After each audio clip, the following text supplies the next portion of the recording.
It is important for us to start preparing for the future. Many of us are so focused on COVID and surviving day to day that we often don't plan for the future. We're like, yeah, if we get there, we'll take care of it. The problem with that is then we'll get there, but we are not ready to take the right decisions, to make the right decisions to be successful. Hope means that we wake up every morning and we are like, okay, I'm doing this so that in 10, 20, 30 years, myself, my children, my great-grandchildren, whomever it is, will be taken care of. And we are gonna make sure that they are gonna be successful. And this is why I just completed my 17th year at Santa Rosa Junior College, or I'm in my 17th year at Santa Rosa Junior College. And that is because it is our social responsibility to educate the next generation and the 7 generations after that. Indigenous peoples, not just of the United States, but other parts of the planet, always thought with 7 generations in mind. Should we reroute this river? What are the consequences going to be for the next 7 generations? This is the type of material I teach in my Latin American, the Caribbean class at Santa Rosa Junior College this spring. And at the same time, let's talk about scholarships and how we are going to plan for those next 7 generations. It is important to recognize that there's many scholarships available to be able to pay for college. 10,000 degrees, for example, for people in Marin County, Sonoma County, and other counties. This is the time that you apply. The application will open up on October 15th. So if you're a high school senior or you're already at a college and university in this area of Sonoma County, Marin County, and surrounding counties, please check out the website, 10,000, the number 10,000, the word degrees.org. Find out if you qualify. Usually the GPA is 2.5 and higher. Hispanic Scholarship Fund. By the way, 10,000 degrees is available for US citizens, residents, and undocumented immigrants.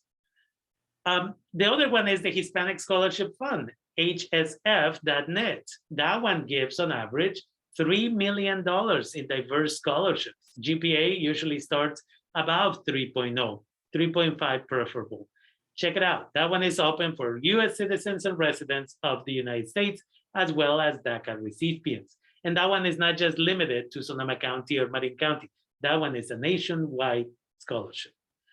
For women, the Chicana Latina Foundation Scholarship, that one has a scholarship of $1,500, and often they give between 30 and 45 of those. You don't have to be a US citizen or resident, but you can be undocumented. As long as you completed 12 units by December of last year, you can apply now. A lot of opportunities there. And Santa Rosa Junior College gives away over $1 million, close to $1.2 million in continuing student scholarships. So if you're currently at Santa Rosa Junior College and you already completed 1 semester there, please apply. There's a negative here. We have lost, Santa Rosa Junior College has lost over 12% of its student population, perhaps 14% now. So that's a negative, and that's a sad thing, and we need to get all those students back. On the positive side, if you are one of those students who's applying for scholarships, that means less competition for you to be able to get thousands and thousands of scholarships. Between FAFSA and scholarships, one of my students in years past got something like $17,000. It only costs a couple of thousand to go to Santa Rosa Junior College, so the rest of the money you can save it so that when you transfer to university, it will be much, much cheaper for you. It's important to recognize that. For students who are ready to transfer from Santa Rosa Junior College to other universities, please apply for the scholarships called the Transfer Student Scholarships. The GPA is a 3.0 minimum, but again, Santa Rosa Junior College gives between $250,000 to $300,000 just in scholarships. There's plenty of money out there for everybody. So Optimist International, PEO, California, there are just so many scholarships. In the fall semester, I did about 11 workshops. And unfortunately, I had to stop giving the workshops via Zoom because people stopped showing up. And so as a result of that, the negative is people have lost on a lot of opportunities. Also, for 7th graders, it's important for you to be aware. 7th graders, starting in February, if you have really good grades, you do community service, then you can apply to the Jack Kent Cook Foundation Scholarship, the Young Scholar Scholarship. where if you qualify, they will take care of you while you're in high school and then when you go to the university. Not everybody qualifies. You have to have exceptional grades. You have to do community service. There's a lot of other things. Go check it out, jkcf.org. For future students who are maybe in 11th grade, in August, you apply to the Jack and Cook Foundation Scholarship for high school graduating seniors. And if you get it, you can get $55,000 a year for 4 years to the university. If you're a US citizen, and Jack and Cook Foundation Scholarship is for US citizens, residents, and undocumented. If you're a US citizen, the Bill and Melinda Gates Foundation has the Gates Foundation Scholarship. For that one, if you're a high school senior, if you're a junior now, and you're gonna turn into a high school senior after this spring, you can apply in July. If they give you the scholarship, they'll give it to you for 4 to 5 years, $60,000 a year to go to a university. There's so much out there for you. You just have to raise your hand and say, can you direct me to the right location? Okay.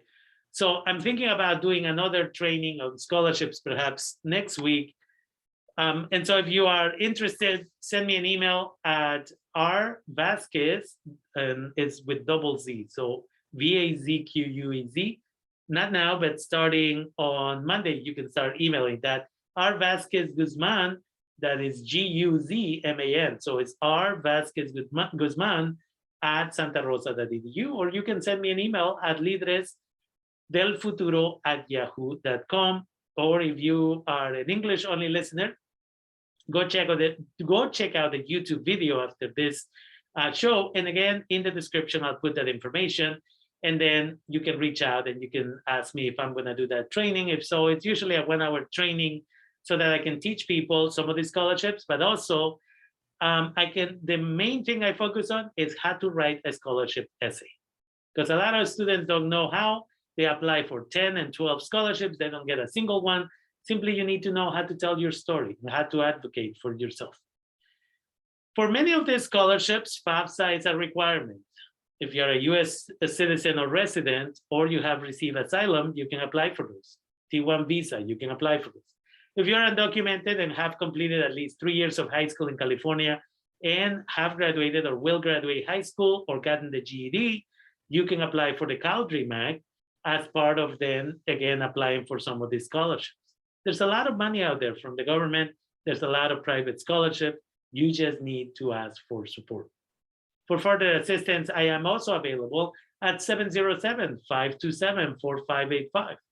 If you're a student that didn't take classes last semester, but you're ready to take classes this spring, doesn't matter if you start with 1 or you start with 5 classes. We want you to get that education. Your success is the future success of your community, right? Don't give up on your community college. Maybe the community college has failed you, right? Maybe they haven't reached out to you. Maybe they should, but they are not doing what is necessary. Again, Mecha de SRJC has still a petition out there demanding that more classes be available in person, because a lot of people don't have a functioning internet. They don't have technology to be able to do all of the Zoom meetings and so on and so forth. But people are not signing the petition. Only 142 or 45 people have signed it. So there's no pressure on the institution. I'm talking specifically about Santa Rosa Junior College to open its doors. But as I've always said, people love to talk about equity until they have to give up some of their privilege. So Santa Rosa Junior College, this is my personal opinion, Santa Rosa Junior College loves to talk about equity, but it's not equitable education if all of the classes are online and very few are available in person, because somebody will always be left out, okay?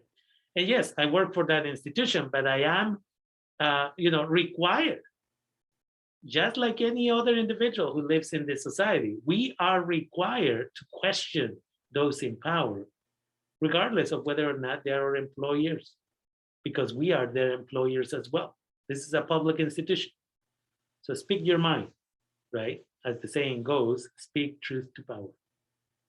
And with that, I invite you to, again, Look into scholarships, look into your financial aid. A lot of the deadlines are coming up, and we would hate for you to not have the ability to continue with your education and then get that degree and then contribute to society at a higher degree. We need social workers, we need therapists, we need people in all sectors, from somebody who's gonna cook the meals, to somebody who's gonna fix the cars, to somebody who's gonna run the computer systems, to, again, elected officials.